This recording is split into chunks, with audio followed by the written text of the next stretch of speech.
Over there. We can give y'all a second to tune in. What I got to press over here? Just hit the circle. Yes. You trying to get an attitude with me?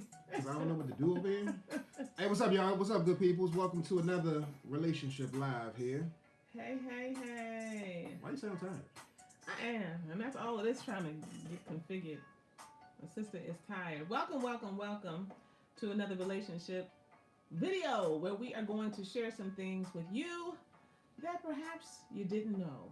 I don't know. But certainly today we're going to get into it because we're going to talk about some very, very, very common relationship misunderstandings. Yes. Misunderstandings. As you come into the room, let us know where are you watching us from? Where are you viewing from? What are you representing? Let us know. Hey, y'all. You know what? We need to go here. Where's my computer? What you need your computer? I need to see. So, y'all, again, welcome to another Relationship Live. You know, we're happy that you decided to join us and participate on this live stream tonight. And so, again, what we want to say is that this is going to be an interactive experience. And so our expectation is that not only do you watch us, but that you also chime in and add your 2 cents too. Hey, what's up, Tiffany? What's up, Nikita? It's really important that you add your 2 cents because the community benefits from what you have to contribute. So it's really important that you please do share. We haven't been on doing this in a minute. We've been doing a couple of other things that, we want y'all to check out as well too. And so again, thank you for joining us. Today's topic, y'all, we're going to be sharing some common relationship misunderstandings. Everybody expresses that they want a happy, healthy, and whole relationship. But one question that I often ask people is, are you willing to do the work? And one thing that people have a misunderstanding about as it pertains to being in a relationship is that relationships are hard work. You think that the happily ever after isn't going to require much work, but no, it requires a whole hell of a lot of work. And so again, we're going to be discussing. Popular thing to say. Yeah, we're going to be discussing some of that this evening. So please tune in. Let us know where you're tuning in from, and then in addition to that, please share the video. We would love for you to share the video because not only will you benefit from what's going to be shared tonight, whoever you share with could also benefit as well. So please do share. We haven't formally introduced ourselves. This right here is my incredible and lovely and beautiful wifey, Aww. And this right here, this is my debonair, dapper. But I got on a sweatshirt right now. So how you gonna call me like debonair? It doesn't matter. Okay, well thank you. It's not about what you got on. It's about who you are. And this is my husband, Ayize Ma'ad. We are trained psychotherapists. We are relationship coaches. We are married. We've been together for 24 years. Married for going on 18 in May. 5 kids. We walk the walk. We talk the talk.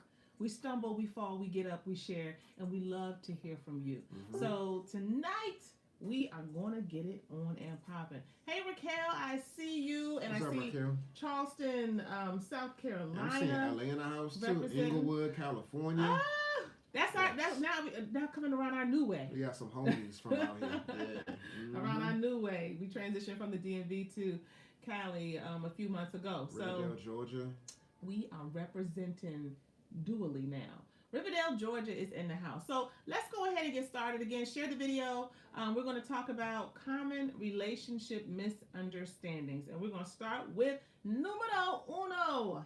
Yeah, so one common relationship misunderstanding, y'all, is that when it comes to being in relationships, people have the idea, people have the belief, and I want y'all to let me know whether or not this is you, but people have the belief that your partner is supposed to read your mind. People believe that your partner is supposed to read your mind. Well, let me ask this question. Let me flip it and say, how many of y'all think that y'all are mind readers? How many of y'all think that y'all are psychics when it comes to being in a relationship and that you know what your partner likes, thinks, the way that they flow? Do you believe that you're that type of person in your relationship? And again, this is a common misunderstanding because people think that you should be able to read your partner's mind when you're in a relationship, but no, that's not always the case. So if you find yourself doing this, then I would say you need to cut it. You need to cut it. It's one thing to anticipate. What do they need to do? They need to cut it. Cut it. Okay. So it's good that when you're in a relationship, it's really healthy to be in a space where you're anticipating your partner's needs, your partner's likes, desires, etc., etc. But when it becomes problematic is that if that's the only space that you're operating from, then that's when you run into a lot of problems in your relationship. For instance, earlier, I'm gonna use us earlier this evening. What? Yo, so check this out. So there's common misunderstandings around the whole idea and area of sex, right? The what? The idea and area of sex. There's common misunderstandings around that. Yes, Lord. And so, my wife, my lovely and incredible, what kind of detail you about to give? Just beautiful wife. She was like, she was like. Let me rewind for a second. What are you about to tell before us? I share too much. Let me just say this: that men have certain expectations. You can give the scenario. Just you ain't got to get all into the super details. So foreplay, all right, Jeez. in the area of foreplay. And so what I'm thinking is that when my wife asks me to do something for her or to her, then it's supposed to be leading somewhere else. So my wife just simply asked me to come up to her and stand behind her. I love my wife. She just said, I want to feel you. You really giving them the details right now. She just said, I want to feel you. Just come stand behind me. I want to feel you. Okay, and I said, that's cool. And so I came behind my wife and I stood behind her. Raquel spilling all the tea. No, I stood. I mean, this is really helpful because sometimes, fellas, y'all need to know this. Fellas and ladies, y'all need to know this. And I mentioned this before that sometimes your woman might just want you to come and stand behind her. She might want to just feel you. So it's important that, you leave your imprint, that you leave your mark, and that you make her know that you're there, that you're present. And so again, my wife, she was like, I just want you to come and just lean up on me. And so I did that, right? And so as I'm leaning up on my wife, and this is getting back to one of those common misunderstandings, I'm thinking that I'm reading my wife's mind that we about to go somewhere with He went and locked the door. I did. I said, hold on for one second. Looked over. I locked the bedroom door. I said, hold on. let me lock the door. What's going on? so what my wife said to me when I came back. You didn't just do that. And then you start trying to I did. touch in other places. Yeah, I did. And so she's like, hold on. Disrobe you. She's like, hold up now. I just wanted to feel you. And so again, I'm anticipating, or better yet, I'm trying to read my wife's mind when she asked me to lean on her. And I'm thinking that it's going somewhere, but it's actually not. Mm-hmm. And my wife said to me that, sometimes I just want to go along for the ride. Mm-hmm. And I'm like, I said the journey. The journey. And so that sounds real poetic, right? You know what I mean? The journey of the touch, the journey of the connection, the leaning in, the kissing, and okay, just that little connection in the middle of the day. Yeah, and so that sounds extremely poetic. And I'm a poet. And so I get it. But what I also said, too, is that I'm very practical. I said, but we using gas. No, you said something. You didn't say we using gas. I said, we using gas. So you want to go for this journey, but we might run out of gas. So we can't spend all the time on the journey. So let's get to where we trying to go. And she was like, this is where I was trying to go. I was just trying to go along for the ride. And I was like, really?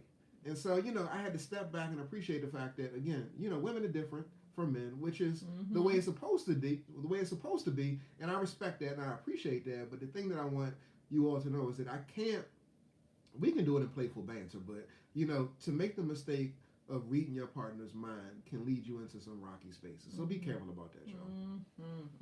Definitely. All right, if you're just joining us, please do share this video. Please share. Drop your comments. Drop your thoughts. Yeah, let us know where you are, where you are viewing from, and then of course, like the video, please, and again share. So. We are talking about some common relationship misunderstandings. These are things that happen between men and women, and we just need to pay attention to them. Mm-hmm. So one of the things that we hear a lot, a whole lot, and it's not always that women are in one category and men are in the other category, but it's often is that women talk too much and men speak too little. Ugh. That's a common misunderstanding. And so what do we mean by that? That she says too much, he says too little. One of the things I talk about all the time is that when I'm stressed, when I got a lot going on, when there's a lot happening for me in my world, the way that I decompress, the way that I figure out how to find my footing, man, I'm rapping, I'm talking. I can't wait for my husband to come through the door. I'm like, I think I hear the key. You know how a dog is when you hear the door. I'm like, there he is. And I have learned over time to slow my roll, pump my brakes, right? But I need to pay attention to the fact that I also need to get some things off my chest. I need to say some things. And so a lot of times when I'm coming at him, and if I'm really going, he can get very quiet. And he can just like, and then he starts to look around. I'm like, what are you looking for? Where are you looking, right? His phone might slide out. I start to get in my feelings, but I have to remind myself that what my husband will say to me is, I'm listening to you, But I mean, you've been rapping for about 20 minutes now. Yeah. And so, Get to the point. Please get to the point. What? Really? I mean, I'm not saying that right now. I'm just talking about. Yeah, you're saying it right now. Like, you've already made the point. You gotta move on. Is that what you're trying to say? Hey, what's up, Courtney? but there's a common misunderstanding. So the misunderstanding is this: that as a woman, or if you're the person, because there are lots of women who do not do a lot of talking. They're not externalizing. They're very internal, and men who are rapping all the time. But whoever the talker is in a relationship can oftentimes feel misunderstood, dismissed, ignored, not valued, because not only is your partner perhaps not as verbal with you to kind of get in there with you around what the situation is you're talking about, but they may not even give you a lot of feedback. Yeah. And there's been plenty of times I'm sitting having a conversation with my husband. Well, I think I'm having a conversation. I'm like, dang, what is this, a lecture? What is this? You know what I'm saying? I'm just talking, and he's just like, and I'm like, so what are your thoughts? And for real, I mean, I have had to learn over time that I don't think that you just have a threshold. Because sometimes you'll be faking it, and I know that you're faking it. I don't even call you out. I know that you don't know what the hell I'm talking about. You captured the beginning, and then you came right back in at the end. But the middle is fuzzy. You're like, if I ask you too many questions, you'll be like, wait a minute, I don't remember. Wait, say it again. And I don't even get on him anymore. I used to be so sensitive about that, and I felt some type of way, like you're not really paying attention to me. But we have to. I catch the gist. I do. I catch the gist. You catch the gist. We gotta pay attention to that. That there's misunderstandings about that, but we operate differently. So whoever the talker is, you gotta pay attention to how your more quiet person operates and give them room. And then the person who is quiet, or doesn't speak as much, I don't know what tips you have for those folks. I that would not be my category. You trying to give a tip? You're trying to get a tip. We just be quiet. Just do you. Yeah. So what I would say is this: that I think that the person who is the speaker, the talker, the one who's more verbose with their vocabulary, that they need to pause and pump their brakes, because the reality is that just because your man or your woman, because I saw a comment over here on YouTube that said that it's opposite in the house. You might want to pause and pump your brakes, because just because I'm not responding, just because I'm not speaking, it does not mean that I'm not doing something, which could be processing. And so, what my wife has had to educate me on and inform me about is that even in my process of pontificating, it's important that I share with her that that's what I'm doing. I'm thinking about it versus me just being quiet. So that would be a tip right there, y'all. Please, please, please let your man or woman know that, I'm thinking about it. Give me a second so I can, chew on this for a minute, and then I'll get back at you versus just being silent. It just don't work that way. So again, that's number 2, y'all. We got 3 more to go. Number 3. Another common misunderstanding in relationships is that men are not emotional. Men are not emotional. Now, please, if you have not already shared the video, please do so. I saw some comments come through saying that people share. Please go ahead and share. Now, if you've been under a rock, and if you had your eyes and your ears closed for the past week, I think we've seen enough evidence that men are quite emotional. Considering the recent, passing of, or, death of Kobe Bryant, his daughter, and the other 7 people who were on the helicopter. And so, I mean, in church, on the court, in the community, wherever it is, at work, people are speaking about this piece, and men are getting very, very, very emotional. And so we don't even need that situation to validate and confirm that men are emotional, because we said a moment ago, my wife and I were both therapists. And so we work with individuals and couples on a regular basis, and we see men crying in front of us. My wife and my children have seen me cry in front of them. And so that's perfectly normal, a normal experience, and it's something that is to be acknowledged and even celebrated, applauded too, because again, Raquel, it is a fallacy. It really is. Men do cry. And so what I want to lift up is that it's really important that in our community, the black community, that we create the space, the safe space for men to be able to emote. Men do emote. And when they do so, sometimes they get ridiculed. They experience judgment. And I've even heard some women say, stop acting like that. Why are you acting so soft? Mm-hmm. Dudes would already get on dudes for, being more emotional and expressing their feelings and that type of thing. And so we don't need women doing the same thing. It's really important to create a safe space in our community for men to be able to express the range of their emotions. Sensitivity is not just applicable to women. Sensitivity is something that men and women both experience.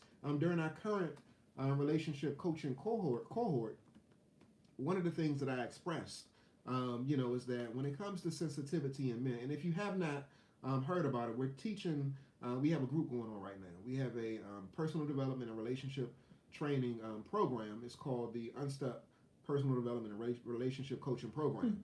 And so, in that program, and we have another one starting on February the 10th. So I've dropped a link somewhere where y'all can get some information to learn more about it. But in any event, in this current cohort, one of the things that was lifted up was that, I have a hard time with this whole sensitivity piece. I have challenges around expressing my emotions because I've been conditioned, and men are conditioned not to express their emotions, not to show emotionally, and that whole sensitivity stuff, we just don't do that. And so one of the things that I lifted up was that when it comes to sensitivity, there's a spectrum to sensitivity. And so for us to only identify sensitivity as crying, it's an erroneous, idea that we ascribe to sensitivity. That's incorrect, y'all. It's incorrect to say that sensitivity is only manifested through the act of crying. And the reason why I say that is because, boxers, when they're in the ring, when they get punched in the face, when they get hit in the jaw, hit in the chin, hit in the gut, they're not necessarily crying, but what you see is a visible demonstration or a visible reaction to them being sensitive based off of something that they experience. They retaliate. And so they express themselves. And so sensitivity may look like you crying, but sensitivity also may look like you shutting down. Sensitivity may also look like you yelling. Sensitivity may also look like you leaning more into your partner. Sensitivity could look like a myriad of things. There's a spectrum when it comes to sensitivity. So yes, men are sensitive. And again, it's erroneous to think that the only way to demonstrate sensitivity is through the act of crying, because that's absolutely incorrect. We demonstrate sensitivity all the time. You could be at work. Your boss could say something to you. You can catch an attitude. You can actually lean more into your work, which could be a reaction to you being sensitive about a particular experience. So I just want to throw that out there and just lift up the idea that when it comes to sensitivity, it's a man thing too, y'all. So yes, men are emotional, and it's absolutely okay. You broke that thing down. That's number 3, y'all. You broke it down. All right. So again, if you're just joining us, we're talking about some common relationship misunderstandings that come up in relationships between men and women. And we want you to know, and we want you to understand that these are Isaiah common. Said, why are we always talking about marriage? Because that's what we do, bro. Why y'all always talking about marriage? That's who we be. That's what we do. I'm going to pop my non-collar. That's what we do. So here's the thing. One of the things that I often think about is how independent I am. I feel as though, in some ways I was born independent. I'm a Leo. In many ways I'm independent by nature. In many ways I've learned that from looking at my mother, who's always been independent, and really kind of set her goals and started to execute everything she needed to do to get there. And she has done that until this day. That's how she flows and that's how she rolls. So that's who I am on some level. And so I think one of the common misunderstandings that men oftentimes have about women in terms of this independence piece, because we hear the whole thing around women, y'all want to be independent and you feel like you don't need a man. You can be independent and need a man. You can be independent and want a man. And there are a lot of times where we want to roll the way we want to roll. I want to do some things certain ways. I already have my plan in my mind, and I'm, coming to my husband to talk about it because I know that that's the process that I have to engage. But he's like, it seems like you already got this thing worked out. Like, you don't really, you ain't really here to really get my feedback for real. And the thing that I want folks to understand is this: just because there's an independent spirit, there's a spirit of ingenuity and innovation and leadership or whatever it is in your partner, particularly your woman partner, it does not mean that she does not need you. It doesn't mean that's a common misunderstanding that, oh, well, she's doing this, and this. Where do I fit in? Yeah. Right? She, you know what I'm saying? She got the job, she got the car, she got the house, she got this, she got that, she got the ideas about how we're doing all these things. Where do I fit in? So it's imperative that we as women make sure that we pay attention to how we might unknowingly and unwittingly box our partners out, and we don't necessarily bring them into the conversation, right? And we don't make room for them. But at the same time, we don't need to apologize for having an independent thinking process, for being able to kind of have an idea of how we see things, having our own vision and that kind of thing. But we have to learn how to work together, and we have to learn how to make sure that we merge those things as partners. So I think that's a common misunderstanding. I know that even on these live streams, and when I've been, rocking and talking or whatever on YouTube, people will drop comments like, she be doing the most, and can she need to pipe it down, right? Because I'm kind of an independent spirit, right? Because I am vocal, because I have certain thoughts and feelings. And so when you take my energy and you match it up against his real, chill, relaxed energy, then people make assumptions about the kind of woman that I am. But I want to be clear. And also the kind of man that I am, too. Oh, yeah, true, right. But I don't know how many simps I've been called simp left. I saw one comment earlier this week. I saw that, too. It'd be something. Stop simping, dude. Stop simping. I didn't even know what that was. What? Look, where's the word simp from? Yeah, where is that from? Because that's not a DC Metro. That's not a DMV. We just know, like, he was going where on. Where does simp come from? Please let me know. Yeah. So people make assumptions, right? But it's really not important to me, the assumptions that other folks make. But you have to understand that your partner, when we're not clear, we're not communicating, can also make assumptions about whether or not you really need them, whether or not they're really valuable to you in the process. And if you're in a habit of kind of having that independent flow, but you do not pay attention to bringing your partner into the process, then you can communicate that unknowingly. You can communicate that unknowingly. So that is a common misunderstanding, that because a woman has an independence to her, that is gifted, that is divine, that is okay, that is called for, that somehow she does not need or want a man. And that is certainly not me. And I know that's not many women who value their men, who definitely value and understand the complementarity that goes on between the two of us. But I'm going to still rock and roll the way I need to rock and roll, and I'm not going to apologize for that. So that's a common misunderstanding. Yeah, so I got my answer about the simping question. So apparently it's a Philly thing. Oh, it's from Philly? Simping is a Philly thing. So that's at least one comment that I see in here talking about, what simping is. Do we go to church? Yeah, we do go to church. We do. And so, so that was 4. And again, if you have not shared, please go ahead and do so. I'm just going to go ahead and drop this one more time. Tomorrow night, we're doing a free training, how to create a rock-solid relationship, even if your partner don't want to change. The link is on YouTube, Facebook. Say what? Hold up. Say that again. How to create a rock-solid relationship, even if your partner just won't change. Yeah. So check out the link. That's when you need to be present for. Check out the link. And we also have a class coming up starting Monday. We got our current class on and popping right now. People are getting some good results, some good energy and that type of thing. So number 5. Before I get to number 5, let me say this really quickly. I think Jill Scott summed it up best when it comes to wanting or having a man, being independent, and at the same time too still needing a man to do certain things for her. What was the name of that song, y'all, that Jill Scott sang when she was talking about, like, I want you to come and get this spider. I want you to come and, do certain things for me. What was the name of that song? I can't recall off the top of my head. But the way she sang that thing was like, yo, I'm a woman. I can handle my own business, but I still need you. It might have been I need you. Oh, maybe. I said maybe. I don't know. Yeah, Keisha said, I need you. Okay. Yes. Yes. All right. Okay. Yeah, all right. That's a good way to get it. Listen to that song. Yeah. So number 5, when, and Raquel said the fact is, number 5. So when it comes to being in a relationship, one common misunderstanding. Again, this is not a complete list, but this is definitely things that you should pay attention to. One common misunderstanding is that when it comes to being in a relationship, that you have to operate from a single-minded perspective. Like it's only your way when it comes to engaging in relationships. And so what we often say to people is that you don't have the monopoly on perspective. It's more than one person's point of view that contributes to the quality of the relationship, and so you should respect it as such. It's really important that you don't think that your perspective is the only way, and unknowingly sometimes people engage in relationship just flow in that particular way.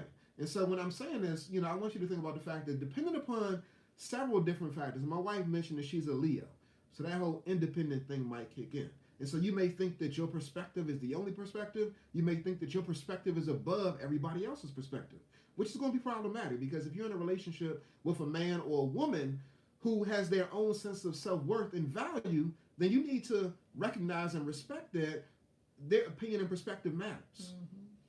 Think about birth order. If you are in a relationship and growing up, when you were, raised in your formative years, you were in a space where you were the oldest. And so you think that, you may even have been parentified. And so you've operated from a space where, like, I've been in control. I've been the domineering force in my household, in youth, as it pertains to my siblings. Sometimes my parents rolled out, and so I had to take the lead, which leads to, quote unquote, in some situations, parentification. And so, in my relationship, I'm flowing and I'm rolling that way. So my perspective is the dominant perspective. And so you go in that relationship. You start to bump into your partners. And so it's really important that you recognize that nobody has the monopoly on perspective. What does that mean? And what that means is that my wife's perspective is equally as valid as mine. Even though I might think that her perspective is dumb as shit. I really might think that. And I know at times she probably thinks that about me. But I still need to fall back and recognize that it's still valid. Yeah. It's still valid. She's a human being. She's a person. She's my wife. She's the woman that I've chosen to be in relationship with. So it's really important that I elevate and recognize her status in my life, not just as my wife, but as the mother of our children. And I honor her in that, and I celebrate her perspective. And I appreciate her perspective, even if I don't agree. And so again, nobody has a monopoly on perspective. It's important for me to not make room. I ain't got to make room for this woman. But it's important for me to hold place and honor the room that she already owns. Okay. It's really important. Already own. All right. So guys, I hope that something stood out to you tonight. Something might have agitated you a little bit. It might have caused you to do like this. I'm not sure. But whatever it is that stood out to you, that's the thing that you need to press forward on. You need to actually pay attention to that thing. And you need to make sure that you do something different. So these are, again, 5 common misunderstandings that happen in relationships. What misunderstandings happen in your relationship? What things have you taken for granted you have not paid attention to, you have not really leaned in and really looked at? And all you have to do is go back and clean it up. Go back and clean it up and just get some things straight, because sometimes we are sending messages to our partners, messages to our families. We are giving certain kinds of impressions, not only to them, but to the world about how we roll. And we got to pay attention to doing it differently. So at the end of the day, none of this matters. None of it matters at all. If you do not, stop playing and start pushing. Y'all. All right, peace, y'all. Hope to see you again on when is it? Tomorrow. Never know. Tomorrow night at 9 p.m. Tomorrow Eastern. night. Yeah, go to rocksolidrelationships.com. Again, rocksolidrelationships.com. Yes. And if you want to be a part of our upcoming cohort, which starts on Monday, y'all, we don't have as many spots left as we started with, and so if you're interested, you can join us tomorrow night and we'll talk about it. If you don't want to join us and you've already seen the free training, then you can go to unstucklove.com.